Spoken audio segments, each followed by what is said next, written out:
on s'est rendu compte que c'est seulement cette fois-ci, en 2021, que l'armée est revenue du côté de la population pour enlever un président qui est en exercice. Pour nous, c'est une opportunité qu'il faut encourager pour que l'armée reste républicaine et qu'elle reste du côté de la population et qu'elle soit gardienne de nos institutions. Next. La crise également, elle est dans la mauvaise organisation de l'État, de l'inefficacité de nos politiques publiques. Pourquoi? Parce que le choix des cadres, comment les cadres sont choisis?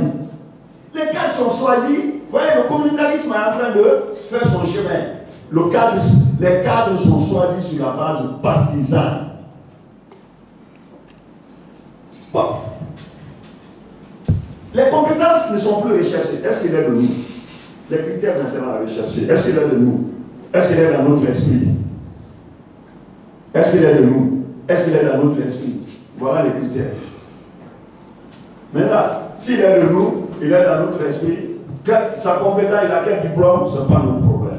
Et c'est ceux-là qui doivent organiser l'État, c'est ceux-là qui doivent définir les politiques publiques en matière de santé, en matière d'éducation, en matière de tel, en matière de tel. Après, tu vas te poser la question, dans mon village, il n'y a pas de centre de santé, alors que tu as contribué à faire ça. Dans mon village, il n'y a pas d'eau, alors que tu as contribué à faire ça. Parce que qu'est-ce qu'il y a au rendez-vous?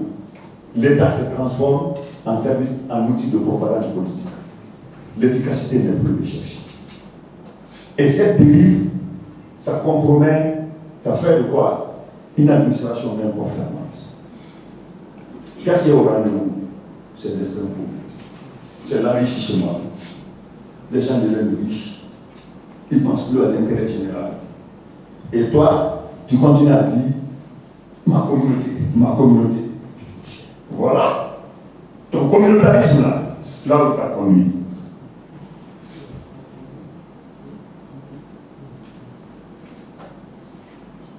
Très bien. Je vous ai parlé du dilemme du prisonnier. C'est très intéressant cette présentation. Chaque case que vous voyez là, c'est une communauté. Chacun s'est enfermé dans sa communauté. On parle tout entre nous. Chacun est dans sa logique. Quelle logique? Mon propre intérêt. Mon propre intérêt. Mon propre intérêt. Voilà la logique. Et lui,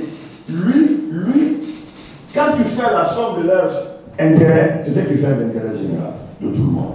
Mais l'intérêt de lui là, il ne correspond pas à l'intérêt général. Alors, aujourd'hui, le bien est en prison, on est enfermé dans les cases, chacun ne se bat que pour son intérêt. C'est pourquoi vous avez vu au début, on a dit que la tendance à satisfaire ses propres besoins ont pris le dessus sur la tendance à satisfaire les besoins des autres. L'intérêt général n'est plus au rendez-vous. Alors que la solution serait quoi? Allez-y. Ouais. Quand vous vous asseyez ensemble, autour d'une table, voilà ce que ça va faire.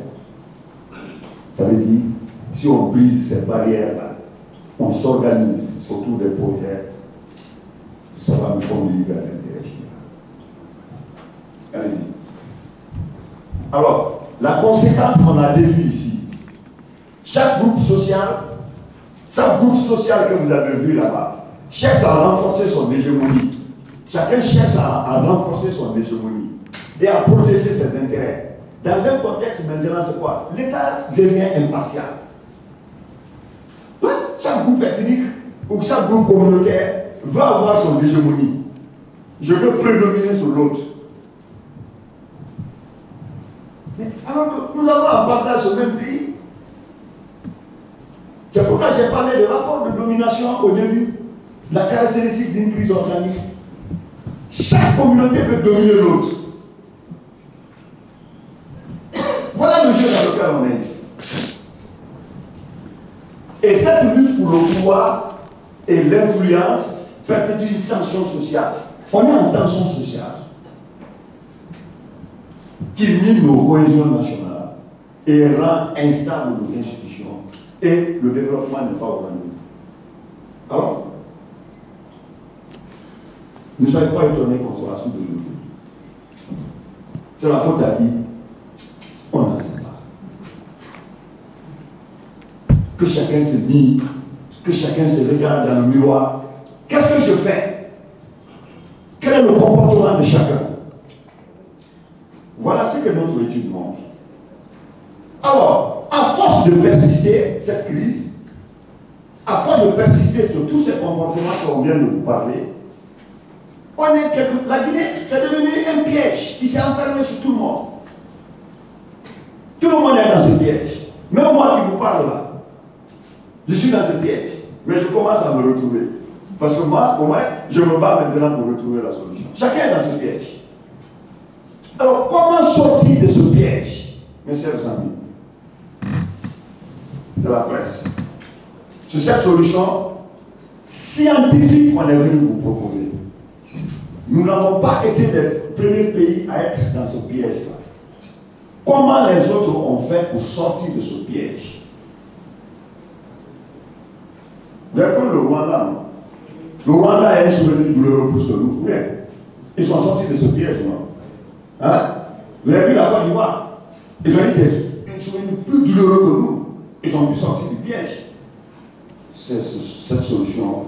Comment sortir de ce piège en Guinée que nous on veut.